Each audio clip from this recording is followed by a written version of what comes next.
Olá, beleza? Estamos de volta. Agora depois aí de um pequeno intervalo para você descansar, distrair um pouco, eu também tomar minha água.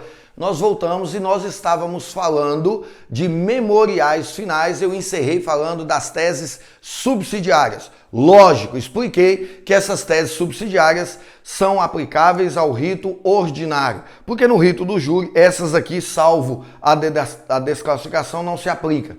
E agora, então, nós vamos falar das teses de mérito e subsidiárias do rito do júri. Lembrando que os memoriais finais no rito do júri, ele tem um escopo completamente distinto e ao terminar de falar dessas teses, aí eu vou falar para você dos pedidos. Então, o que eu quero que você entenda?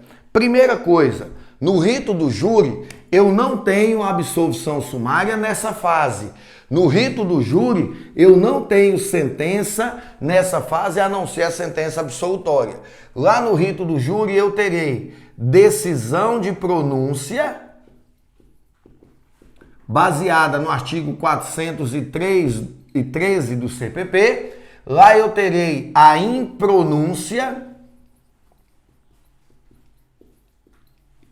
baseada no artigo 414 do CPP. Lá eu terei a absolvição sumária, artigo 415 do CPP, e eu terei a desclassificação,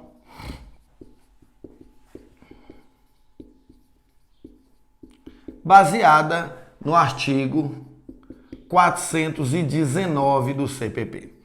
Olha só, o que eu quero que você entenda, e isso é muito relevante, é muito importante. Primeiro, nos seus memoriais finais, você nunca vai pedir para pronunciar. Quem pede para pronunciar é promotor.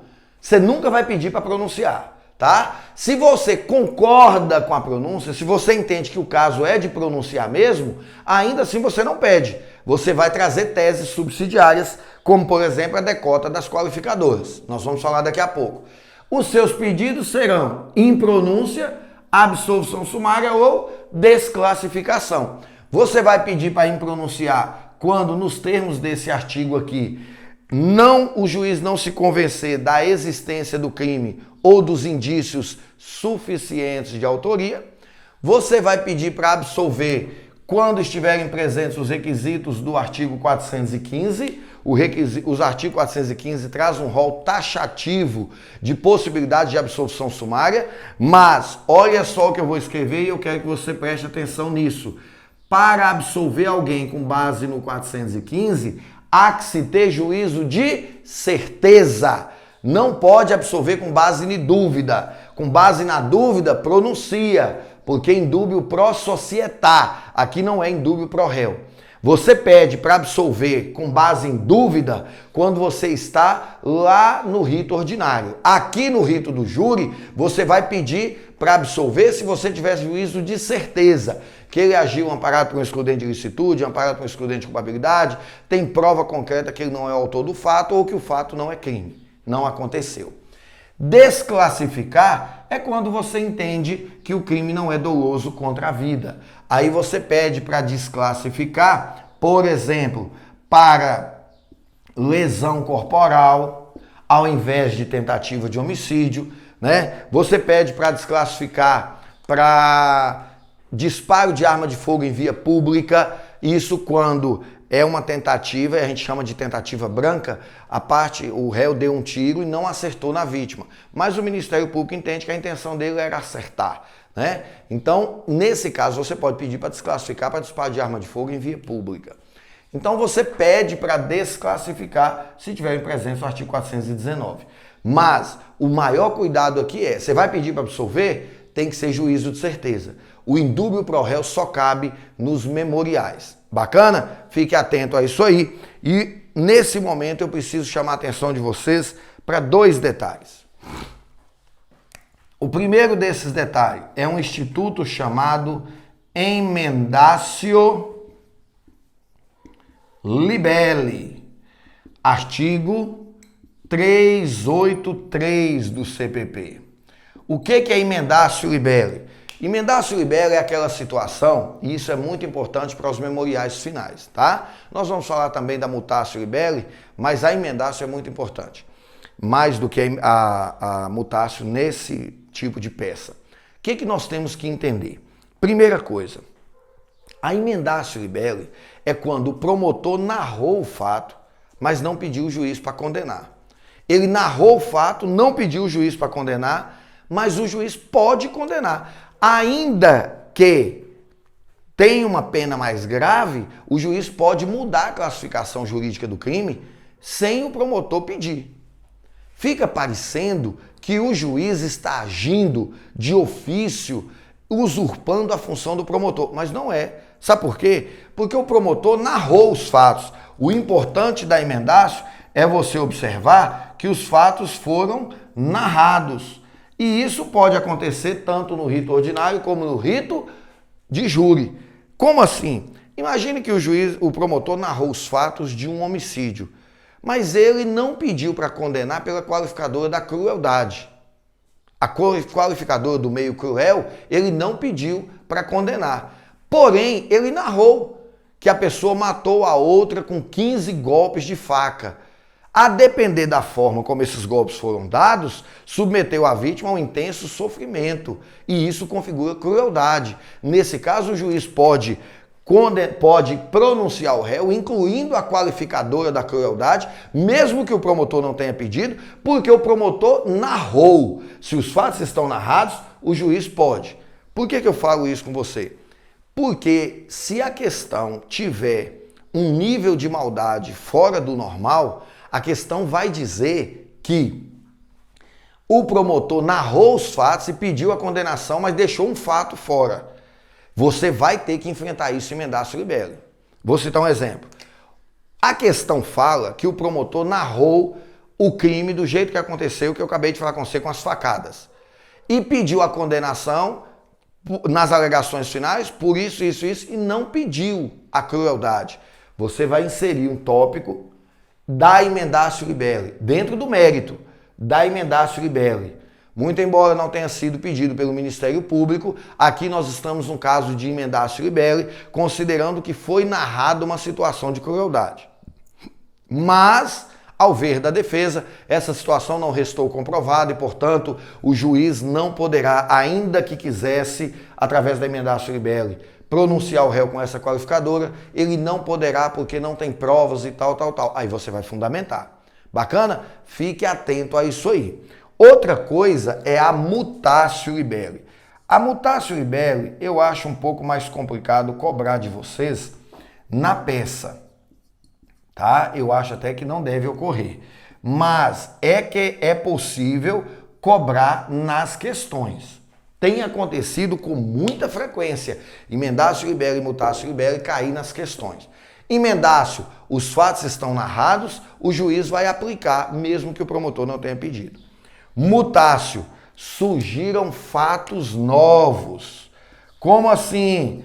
O promotor denunciou o réu por um crime e na audiência surgiram fatos novos, aqui na audiência, que muda a capitulação desse crime. Se os fatos são novos, se eles não tinham sido narrados antes, para tudo, volta o processo para o promotor adita a denúncia, nós teremos aí um aditamento da denúncia, e nesse aditamento o promotor vai incluir esses fatos novos, vai abrir novamente o prazo para a defesa vai fazer a defesa sobre esses fatos novos. Se os dois quiserem ouvir testemunhas, eles vão ouvir. Isso aí está lá no parágrafo 4º desse artigo. Se eles quiserem, eles poderão ouvir testemunhas novamente. E aí depois é que vai para os memoriais finais. Por isso que eu acredito que isso aqui não cai em peça. Porque a peça já é os memoriais finais. Mas pode cair em questão. E se cair em questão, preste atenção nesse detalhe. Súmula 453 do STF. Essa súmula estabelece: é expressamente vedada a aplicação do Instituto da mutácio libere em segunda instância. A emendácio pode ser aplicada em segunda instância, desde que seja para beneficiar o réu, não pode prejudicar. Agora, na primeira instância pode prejudicar, só na segunda que não pode.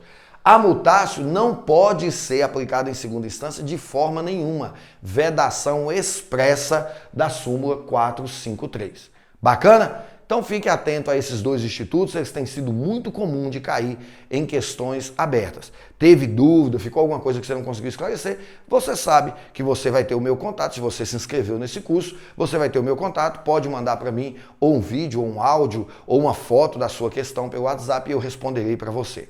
Bacana? Beleza? Então nós vamos agora passar para a estruturação da nossa peça. Eu vou apagar todo o quadro para fazer a estruturação da peça, tá bom? Olha só. A partir de agora, nós vamos desenhar um modelo de peça. Eu já coloquei no material aí para vocês dois modelos. Uma do rito ordinário, outra do rito do júri. É lógico, você não precisa se preocupar. Aqui é só um esboço. Eu não vou fazer os dois, eu vou fazer só do rito ordinário, porque o que eu tinha que separar do rito ordinário do rito do júri, nós já separamos. Então nós vamos fazer aí assim. E você vai treinar em casa essa peça, tá joia? Olha só. Primeira coisa. O endereçamento. Então, excelentíssimo, senhor, doutor, juiz de direito, né? Da vara criminal. Aí você vai ficar atento, porque se for rito do júri, da vara do júri da comarca pontinho, pontinho, pontinho, aí você vai vir aqui, altos números, porque essa peça ela será juntada nesse processo. Aí você vem aqui, Filisbino de tal, já devidamente qualificado nos autos, vem diante de Vossa Excelência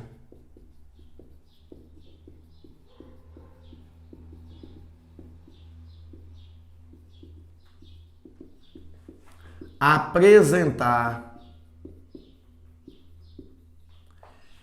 memoriais finais nos termos do artigo 403, parágrafo 3º do CPP.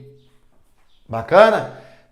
Da vara criminal. Se for rito do júri, vai apresentar memoriais finais por analogia ao artigo 403, parágrafo 3º. Por quê? Porque o rito do júri não prevê memoriais escritos, memoriais finais, né? Que é memoriais escritos.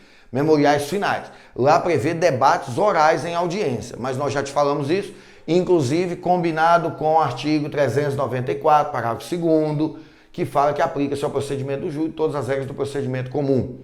Bacana. Aí você vai colocar aqui nos seguintes termos dos fatos. Aí você vai explicar os fatos da forma como eu sugeri a você, usando principalmente aqueles fatos que serão úteis para o seu fundamento. Aí você vai colocar do direito e você vai ficar atento porque nós falamos, preliminarmente, lembra dos dois blocos? Você vai dividir os blocos, aí aqui você vai trazer todas as nulidades, 1.1, 1.2. Aí depois você vem 2, mérito. Aí no mérito você vai trazer 2.1, a tese principal de mérito, 2.2, a tese principal, as teses subsidiárias e por aí vai. Aí do 3, você vem fazer o pedido. No pedido, eu quero que você preste atenção nesse detalhe aqui, ó. Eu deixei o pedido para falar por último, justamente por isso. Quando você for fazer o pedido, tome muito cuidado. Todas as teses que você trabalhou, você tem que colocar no pedido. Se você sustentar uma tese aqui e não colocar no pedido, você vai perder ponto. E aqui, você lembra daquele detalhe que eu sempre disse. Em primeiro lugar, o que for melhor. Então, o que é melhor para o seu cliente? Ser absolvido. Então a ordem fica diferente, porque a absolvição está aqui, então você pede primeiro a absolvição.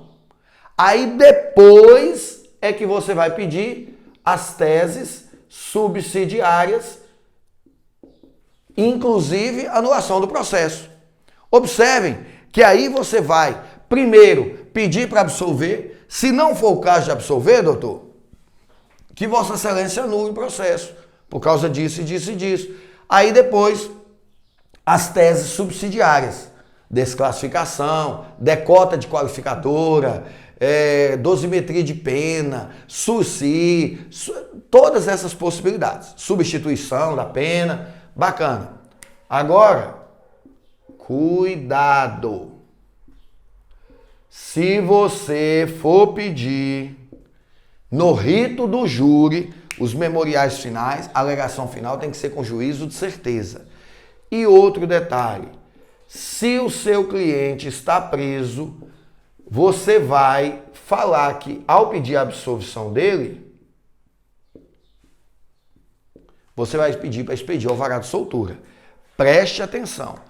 Se a questão falou que seu cliente está preso e você está pedindo a absolvição dele, você vai colocar que seja absolvido com base no artigo 386, inciso tal, determinando a expedição do alvará de soltura. Lógico, se o cara está preso, você está pedindo para absolver, e se o juiz concordar, você tem que pedir para expedir o alvará de soltura. Bacana? E no final aqui, aquilo que eu sempre digo que não pode faltar. Advogado, OAB, pontinho, pontinho, pontinho. Advogado, eu já expliquei isso para vocês. Aqui no local e data, você vai ficar esperto com o prazo. O prazo dos memoriais finais é de 5 dias. Bacana? Se é de 5 dias, você já sabe. No processo penal, conta o dia não conta o dia do começo, conta o dia do final. Publicou para você na segunda-feira, terça, quarta, quinta, sexta, sábado. Prorroga para segunda-feira o prazo. Publicou para você na quinta-feira. Sexta, sábado, domingo, segunda, terça-feira vence seu prazo. Começa em dia útil, termina em dia útil, dias corridos, 5 dias é o prazo para as alegações finais.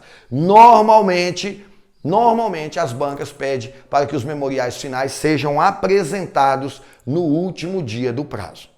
Bacana? Show de bola? Podemos encerrar então memoriais finais. Eu espero que tenha ficado da forma como você imaginava, tenha atingido os seus objetivos e a partir de agora você pegue essa peça, estude e treine. E aí eu quero te dar um recado especial. Você vai pegar essa peça de alegações finais, memoriais, primeiro vai estudar do rito ordinário, entender a peça, toda aquela dinâmica que nós falamos. Depois você estuda como se fosse no rito do júri. Treinou as peças? Bacana? Tá seguro? Pega e assiste a aula de novo, só fazendo a marcação do seu código. Isso é importante, só para fazer a marcação. Bacana? Então fique tranquilo com isso aí. Memoriais finais, fechamos a cota e agora a nossa próxima aula é sobre recurso de apelação e recurso em sentido estrito. Bacana? Um abraço para você e até a próxima. Valeu!